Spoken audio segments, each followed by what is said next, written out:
हमने अपने पिछले लेक्चर में सीखा था कि किसी भी फिज़िकल क्वांटिटी का डायमेंशनल फार्मूला कैसे निकाला जाता है। तो आइए आज फिर कुछ और फिज़िकल क्वांटिटीज़ के डायमेंशनल फार्मूले निकाल कर देखते हैं। पहले लेते हैं एक्सेलरेशन।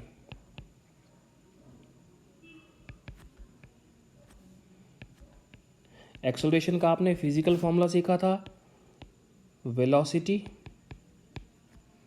Upon time.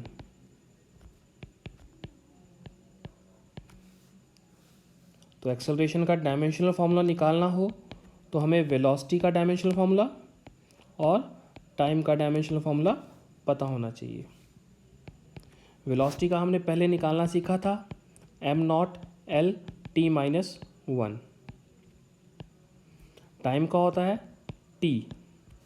अगर हम इस t को ऊपर ले जाएंगे तो एक्सेलरेशन का डायमेंशनल फार्मूला बनेगा m0L(t)-2। यहाँ से हम इसका SI यूनिट भी निकाल सकते हैं। जैसे मास का होता है SI यूनिट किलोग्राम, ऊपर m की पावर 0 है तो यहाँ किलोग्राम की पावर भी 0 रहेगी। लेंथ की पावर ऊपर 1 है तो लेंथ का यूनिट होता है मीटर, उसकी पावर भी रहेगी 1। टाइम का यूनिट होता है सेकंड, सेकंड की पावर रहेगी -2, क्योंकि टाइम की पावर भी -2 दी हुई है।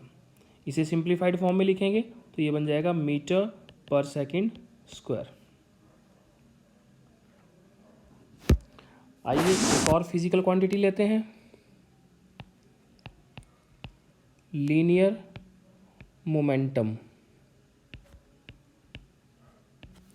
लीनियर मोमेंटम का सिंबल रहता है स्मॉल p और इसे निकालने का फॉर्मूला होता है मास इनटू वेलोसिटी। तो अगर हमें लीनियर मोमेंटम का डायमेंशनल फार्मूला निकालना है तो हमें मास और वेलोसिटी का डायमेंशनल फार्मूला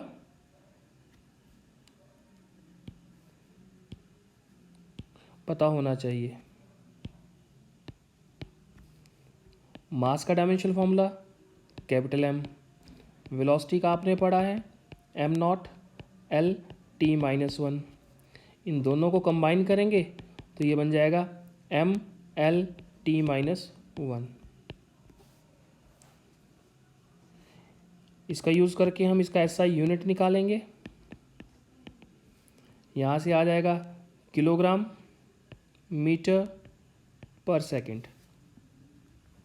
तो लीनियर मोमेंटम का डायमेंशनल फार्मूला होता है mL(t)-1 और इसका SI यूनिट रहेगा किलोग्राम मीटर पर सेकंड। आइए एक फिजिकल क्वांटिटी और लेते हैं, फोर्स। फोर्स निकालने का फिजिकल फार्मूला आपने पढ़ा होगा मास इनटू एक्सेलरेशन। तो इसका डायमेंशनल फार्मूला निकालने के लिए हमें मास और एक्सेलरेशन दोनों का डायमेंशनल फार्मूला यूज़ करना होगा।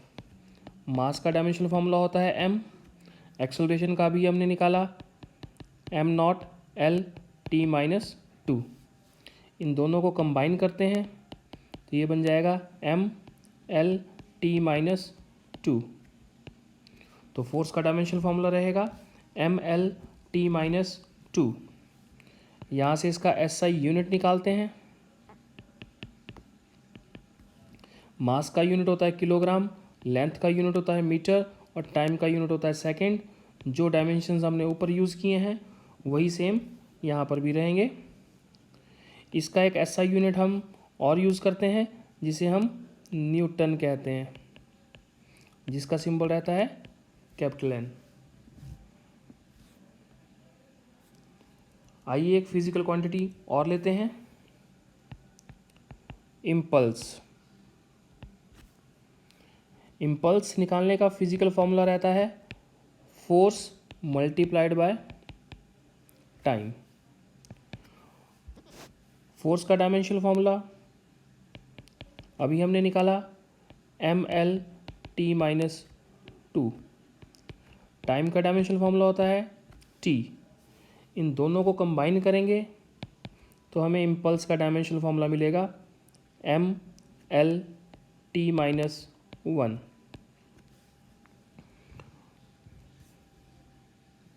यहाँ से हम इसका SI यूनिट निकालेंगे।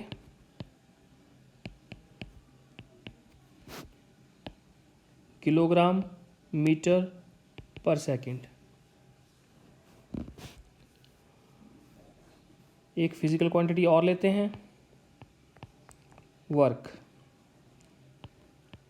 वर्क का फिजिकल फॉर्मूला आपने पढ़ा था, force multiplied by distance.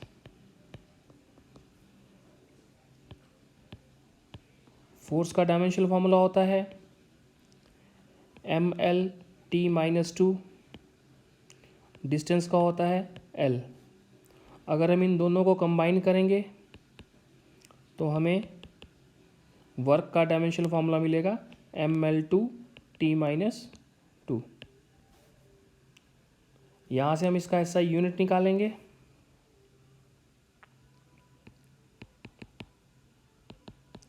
SI unit रहेगा इसका किलोग्राम मीटर स्क्वायर पर सेकंड स्क्वायर और जूल।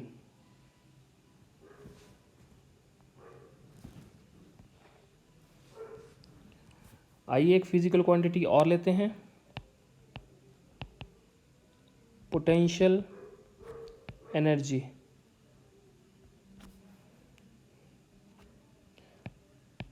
पोटेंशियल एनर्जी निकालने का आपने फॉर्मूला सीखा होगा mgh।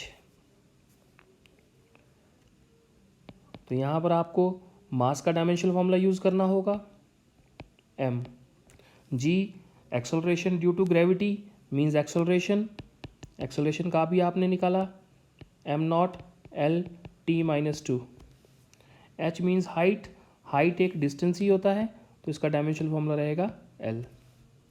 इन सब को जब आप कंबाइन करोगे तो हमें डायमेंशनल फार्मूला मिलेगा mL/2t-2। तो पोटेंशियल एनर्जी का SI यूनिट कैसे निकालेंगे?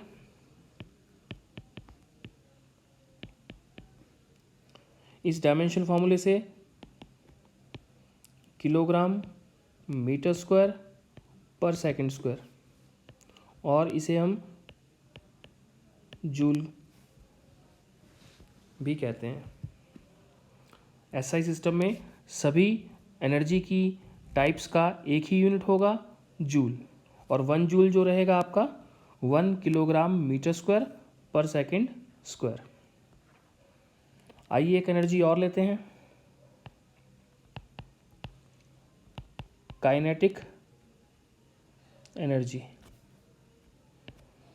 आपने इसका फॉर्मूला सीखा था, ½mv²। तो जब भी हम इसका डायमेंशनल फॉर्मूला निकालेंगे तो हमें मास और वेलोसिटी के डायमेंशनल फॉर्मूले पता होना चाहिए। जितनी भी न्यूमेरिकल वैल्यूज़ होती हैं, जैसे 1/2 या कोई और भी नंबर यहाँ अगर दिया हो तो उसका कोई भी डायमेंशनल फॉर्मूला नहीं होता है। तो 1/2 का कोई डायमेंशन नहीं होगा because it is a constant.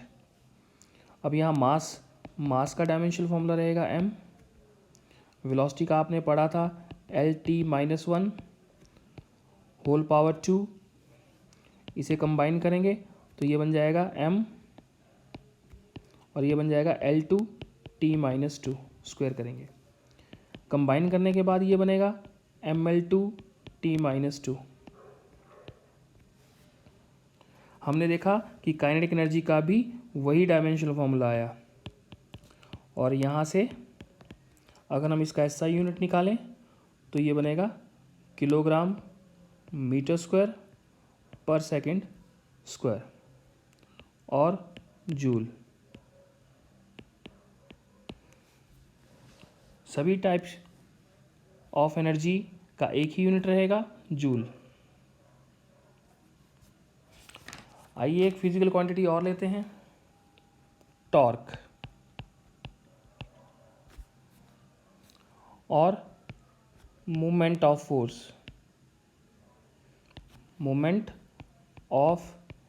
Force.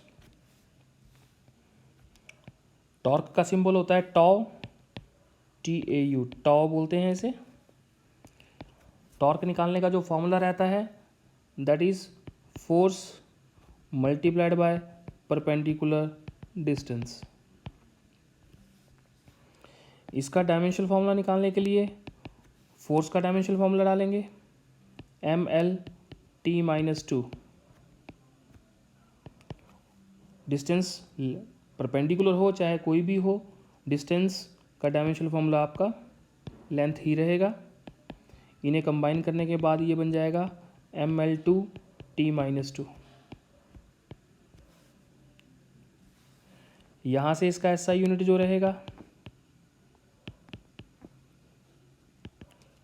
वो आएगा किलोग्राम मीटर स्क्वायर पर सेकेंड स्क्वायर। यहाँ पर आपने एक बात नोटिस की होगी कि टॉर्क का डायमेंशनल फार्मूला भी एनर्जी के डायमेंशनल फार्मूले के बराबर है, लेकिन इसका मतलब ये नहीं है कि टॉर्क और एनर्जी सेम क्वांटिटी होती हैं। दोनों के डायमेंशनल फार्मूले सेम हैं, लेकिन वो दो अलग अलग फिजिकल क्वांटिटीज़ हैं। ठीक है, आज के लिए इतना ही। नेक्स्ट अगले